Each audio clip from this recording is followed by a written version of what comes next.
A ver, primero déjenme decirles que me da mucho gusto estar aquí en esta Expo Vivienda de Canadá y Valle de México, porque muestra la fortaleza que tiene el sector vivienda en el Valle de México, está la Ciudad de México y la zona conurbada con el Estado de México. Y sí, estoy muy contento de que la Ciudad de México tenga vitalidad, que la construcción de vivienda se haya convertido en un disparador en los últimos 10 años muy importante, en que cientos de miles de familias hayan logrado acceder a vivienda propia, tanto de interés social como la de nivel medio, y sobre todo que la industria de la construcción de vivienda haya contribuido a detonar el empleo y a enfrentar las consecuencias de la crisis del 2009. Entonces es muy satisfactorio y qué bueno que hayan retomado el paso y que tengamos buenas noticias para 2011 y para 2012. Ahora, proyecto de ciudad.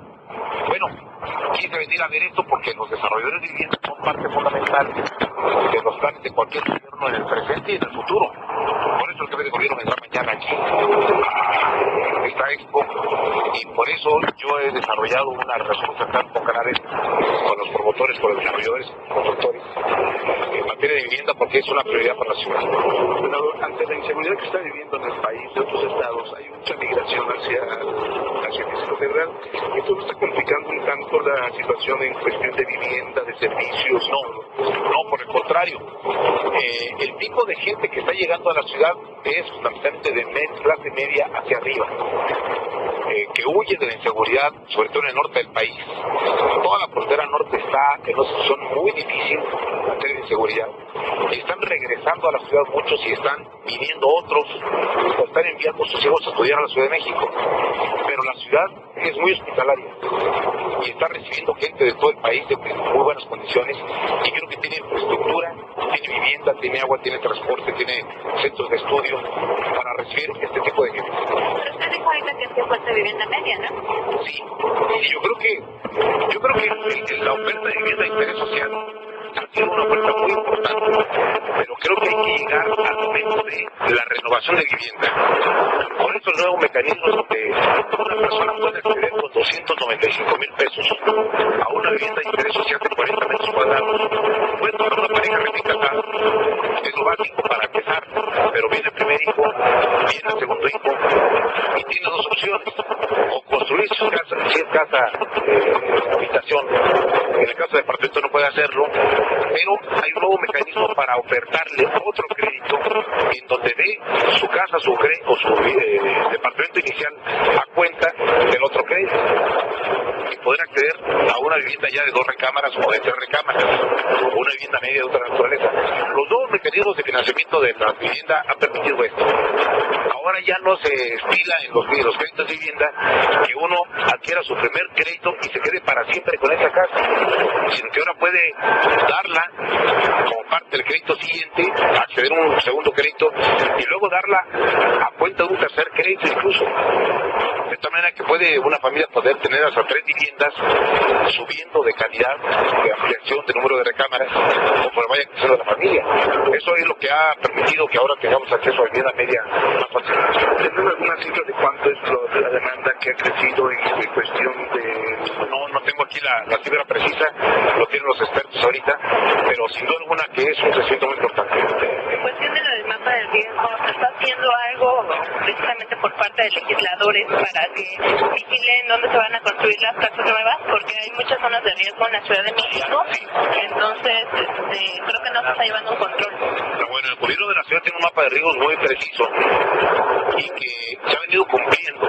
Puede haber algunas excepciones y algunas violaciones a la ley de esta materia, pero en la Ciudad de México tenemos a partir de unos años para acá bastante orden en la construcción. Yo sé que a algunas gentes no les gusta la construcción de edificios cerca de sus viviendas, que hay protestas ciudadanas por la saturación de algunas zonas, pero es parte del mapa de crecimiento de la ciudad y del plan de crecimiento. Donde hay poca densidad poblacional hay que llevar población, porque ahí hay mercados, porque ahí hay vialidades, porque ahí hay escuelas, porque ahí hay agua, porque ahí hay parques, porque hay infraestructura urbana. que no podemos seguir lanzando hacia la periferia de la ciudad la construcción de las unidades habitacionales, por ejemplo. Pero entonces ya hay suficiente infraestructura precisamente para todas esas personas. Dentro de la ciudad hay infraestructura ya construida a través de muchos gobiernos, por cierto, que nos permiten poder tener un plan de crecimiento ordenado y con servicios suficientes. En cuanto a los riesgos, hace 2 días aproximadamente hubo una conferencia sobre riesgos en general en el país en cuanto a terremotos, inundaciones y situación. La cuestión aquí es que hay muchos edificios viejos en la Ciudad de México. Entonces, ¿qué se piensa hacer con ellos? ¿Se piensan demoler? ¿Se piensan reestructurar? Porque son un peligro. Hay muchos que a partir del, la norma, a partir del terremoto del 85 en construcción cambió, pero muchos edificios viejos que pues están desde antes. ¿Qué va a pasar con ellos? Todos sabemos que la Ciudad de México es una ciudad de alto riesgo y que ya la naturaleza nos ha dado avisos suficientes con los sismos de lo que puede significar para la ciudad si no tiene una construcción adecuada. Ha habido una transformación en la construcción a partir del 85, efectivamente, y tenemos todavía un rezago en materia de actualización de edificios o de edificaciones de vieja construcción que no cumple con los requerimientos nuevos para enfrentar una emergencia. Hay un programa de reconstrucción en la ciudad, con mucha lentitud, por cierto, debo reconocerlo. Tenemos que apurar este programa de reconstrucción y evitar la construcción nueva sin las especificaciones indispensables. Pero la ciudad tiene una importante cantidad de edificios y de construcciones deshabitadas, justamente porque no cumplen con los requerimientos. Sin embargo, esa medida hay que profundizarla y apretar la mano para que en un breve plazo podamos hacer la sustitución completa, porque sí tenemos focos de riesgo en algunas zonas de la ciudad. Bueno, nada más los edificios también, porque ya se verían muy viejas, por eso hay tantas fugas, por eso también es una cuestión de fuga del agua.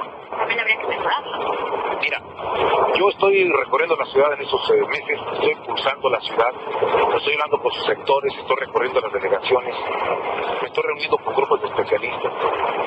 Y el grupo de especialistas que integré para ver el tema del agua me ha puesto muy preocupado realmente sobre la situación del agua en la ciudad.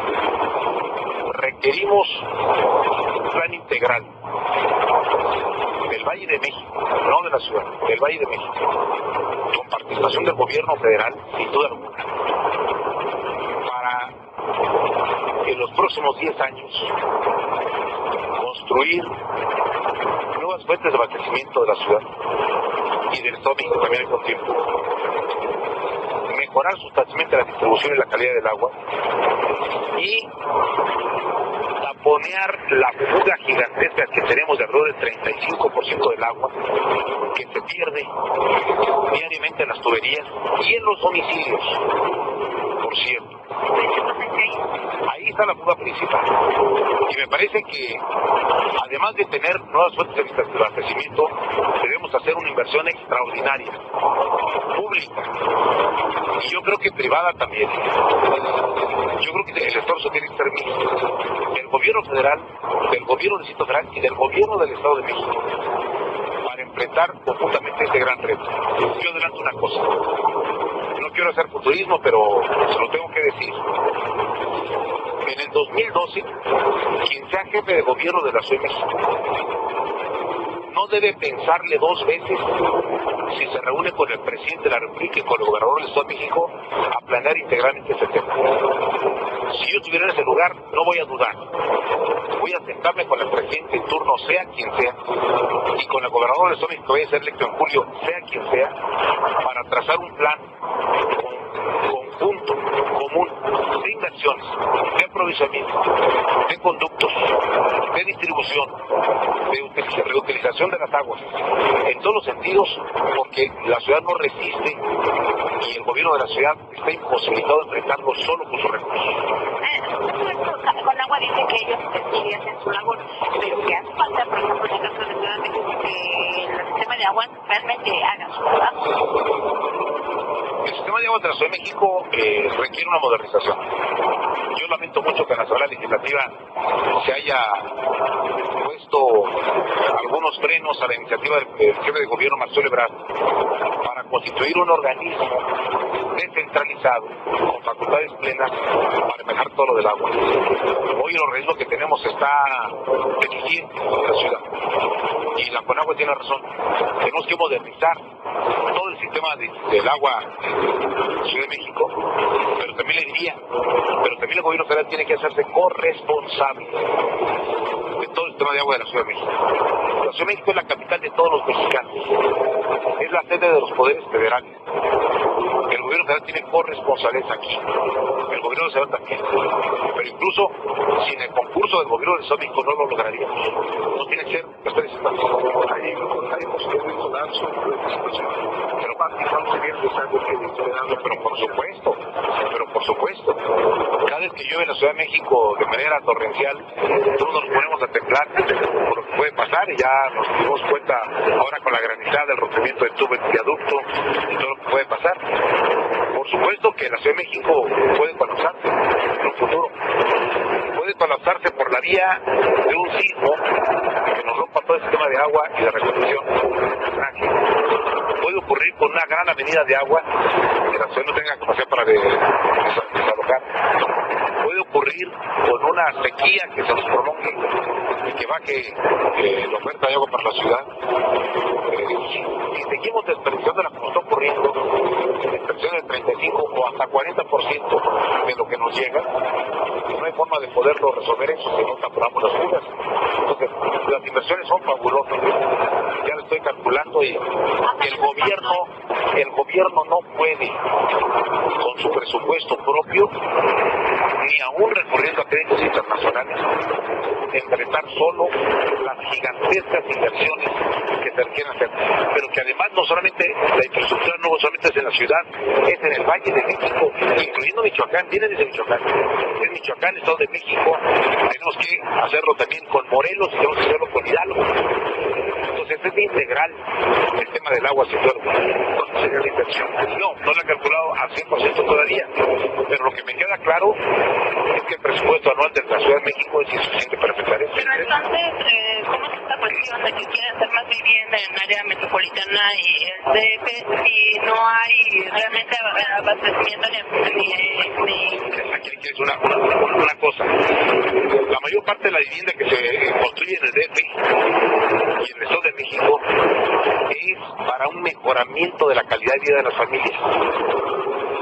Los créditos que se han otorgado es de quien pasa a la vecindad a la casa de interés social, o quien pasa de la casa paterna con su familia a la casa propia.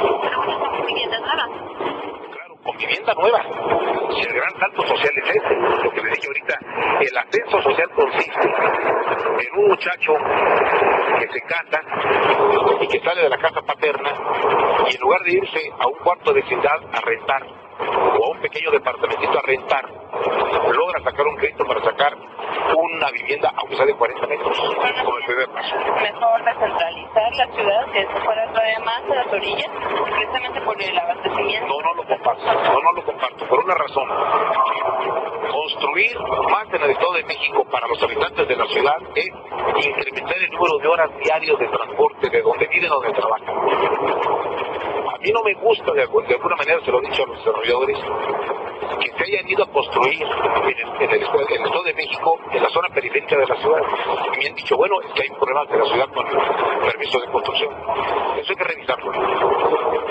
Porque las horas que un trabajador o trabajadora utiliza solo en ir y venir a su casa, de su trabajo diariamente, es entre 3 y 4 horas y media, es una barbaridad. Y vive fuera de la ciudad. A veces a la pie con descentralizar la ciudad, hablar con empresarios, que las fuentes de trabajo que también se fueran. Eso es un asunto de más largo plazo y mayor. Es más sencillo acercar la vivienda al trabajo que llevar la vivienda, que llevar el trabajo hasta la vivienda. Eso tiene una complejidad mayor. A ver cómo te voy a poner un ejemplo muy simple. Todo el sector servicios en Polanco, el sector restaurantes, hoteles, tiendas, que es una gran fuente de empleo para las ciudades de los servicios. Tienen trabajadores que viven en Texcoco. con esa pollo. Tienes aparte, bueno, estamos metiendo transporte nuevo y aquí hay miedo, pero llevar esto hasta donde vivimos es imposible. Lo que hay que evitar es que la gente que trabaja en Polanco viva en Nezahualcóyotl o viva en Texcoco, ¿no? Hay que acercar la vivienda a las zonas de trabajo. Entonces, por eso, yo soy muy simpatizante de la Canadevi, soy muy amigo de ellos, estoy platicando con ellos a los planes futuros de la ciudad. ¿Pero qué es el suelo? Pero no importa. Vertical. Pero también es más peso de ciudad, son más cosas, son más riesgos. No importa. Hay que... no importa que no interrumpemos. A ver, ven la maqueta de aquí. ¿Por qué no se hundan los edificios que están en el transporte? Las señores aquí vino para darle el cuentazo que acá se comió, de que el Senado no podía construirse más de cuatro pisos, se comieron un molino de viento completito, pero la señora los engatusó, cayeron, le gritan al cielo, no se puede construir más de 4 pisos en Reforma, ¿qué patraña es esa?